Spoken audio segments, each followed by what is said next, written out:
Well, so let's talk about some of the developments elsewhere. The German government has confirmed that it will approve a delivery of Gepard anti-aircraft tanks to Ukraine following growing criticism of Germany's reluctance to send heavy weapons.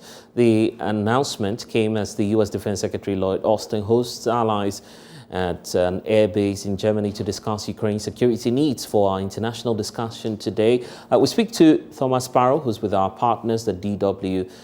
Thomas, why has Germany actually failed or had difficulties in approving the delivery of the heavy weapons to Ukraine? There were practical reasons, for example, that Germany didn't have enough weapons from its own stocks to send to Ukraine, or that Ukrainian official soldiers would need specific training to use those heavy weapons. But there were also questions that went beyond those practical elements. Germany believed that by sending heavy weapons to Ukraine, a bigger war could be more probable in Europe, and Germany and NATO should not be a party to this war. But those issues were met by very strong, growing criticism towards Germany, towards Germany's leadership, and as such, German authorities only this week announced that they would be sending those anti-aircraft tanks to Ukraine. That, however, has not stopped or quelled all the criticism towards Germany. It is expected that Germany will still continue to face pressure when it comes to its support towards Ukraine. Well, give us some clarity on this. How is this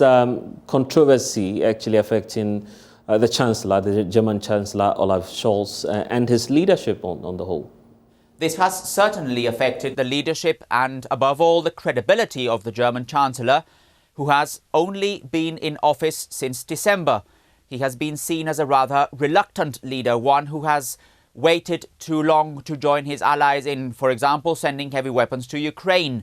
And he has also been criticized for not communicating clearly enough what his government's goals are in this war.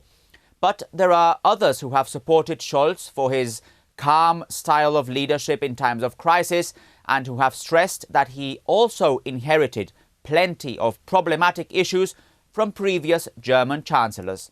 We're also getting indications as well that Russia has decided to shut off gas to two EU nations. We know of Poland and then Bulgaria as well. How significant is this development? It is very significant indeed, and as such there is obviously growing concern in Europe, but not only in specific countries, also here in Germany, for example, that Russia could be using energy as a leverage, as blackmail when it comes to the current war in Ukraine. And as such, European officials, in particular European Union or European Commission leader Ursula von der Leyen, have already announced that there will be a coordinated European response to deal with this issue. From a German perspective, what German leaders have been trying to do is prepare for such an eventuality for a long time now, for a few weeks, trying to reduce Germany's dependence on Russian energy, in particular on Russian gas, but also on Russian coal and Russian oil. And it's important, obviously, to stress that Germany's economy minister and vice chancellor Robert Habeck was, for example, only recently in Poland, trying to find solidarity there, trying to find a common approach when it comes to these deliveries, and trying, obviously, to diversify. It's very important from a German perspective. Germany has a large dependence on Russian energy, a dependence that it's been trying to reduce very quickly, or at least as quickly as possible, since the war in Ukraine began.